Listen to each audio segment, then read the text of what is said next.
Hi, I'm Cassandra Brown, part of the DRFEWS Deglobalization Project at The Ohio State University. Our DRFEWS project is putting together a model of a dynamic regional food, energy, and water system. We'll use this model to better understand the ways that our regional sustainability is impacted by changes in global trade and environmental sustainability policy. We'll do this by connecting submodels focused on the regional economy and markets, land use, and environmental characteristics. These submodels are based on historical and regional data, along with well-established principles, trends, and relationships. We run our integrated model under different future scenarios, which vary in their trade and environmental policy conditions. And finally, we get to today's topic, comparing the sustainability outcomes between these different future scenarios. We're developing this model for the Great Lakes region, which is a terrific place to study sustainability in the face of changing trade and sustainability thinking.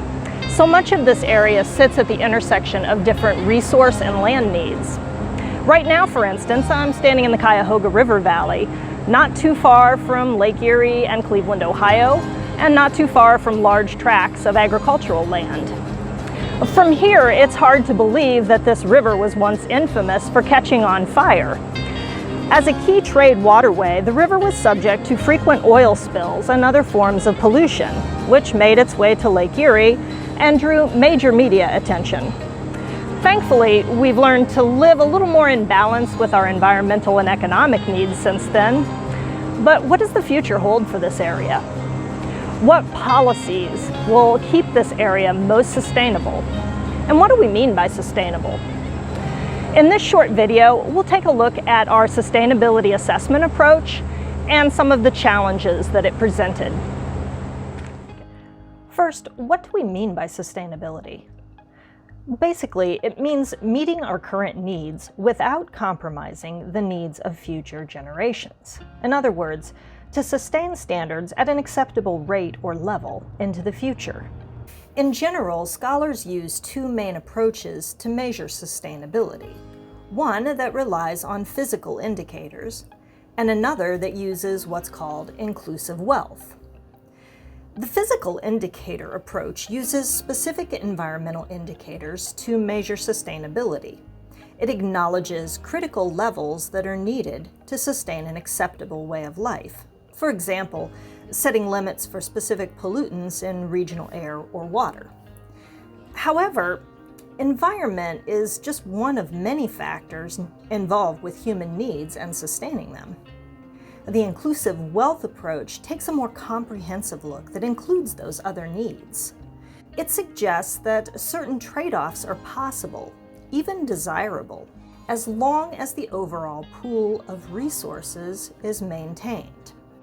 For example, a new company may cause a drop in area environmental quality, but the new money, jobs, and infrastructure the company brings with it may benefit the community enough that residents are willing to tolerate the added pollution.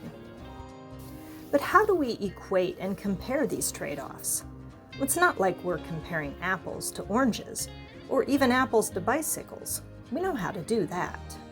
It's more like comparing apples to happiness or freedom. To measure overall well-being, the United Nations developed an Inclusive Wealth Index in 2012, which focuses on the social value of different types of capital.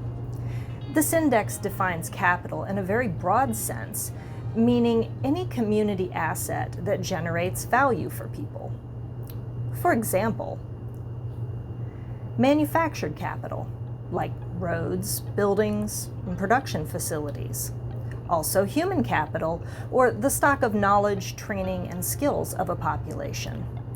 And of course, natural capital, which includes natural resources like fossil fuels and land, as well as the ecosystem services that they generate. All of these go into calculating inclusive wealth. The UN felt this is a better sustainability measurement than something like gross domestic product because it looks at more factors that aren't really economic but are still valuable, especially for the future. Things like infrastructure, health and safety, and natural resources. And because these areas are meant to be exchangeable, we can measure overall sustainability and compare it more equitably across different times, places, and situations. But to do that, we still need to assign a common value system. So we turn to shadow prices. Economists use shadow pricing to measure social values in monetary terms. They can be based on a person's willingness to pay, or on what a person might have to pay or give up when they make a choice. For example, you may be willing to pay extra to support companies whose values align with your own, or for better quality products. And if you don't, you may pay in other ways down the line. Let's look at an example from our DRFEWS model.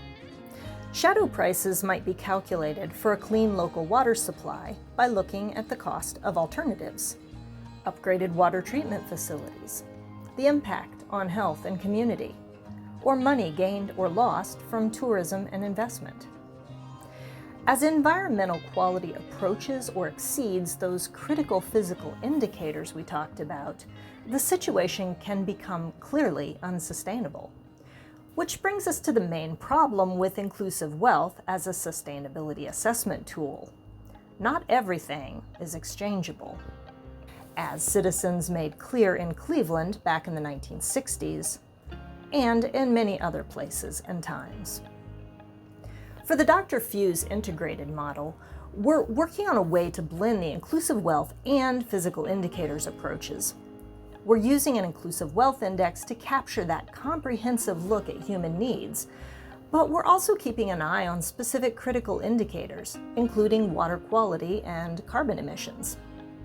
We've solicited feedback from regional experts on which of these assessment measurements are critical for our area, and what sources of regional information can help us set realistic future predictions. We believe there are ways, policies, actions, and approaches to keep the future sustainable in the Great Lakes region.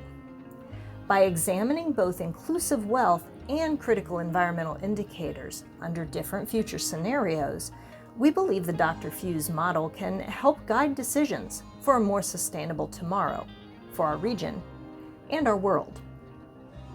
To learn more, check out our other videos, or visit us online at drfews.osu.edu.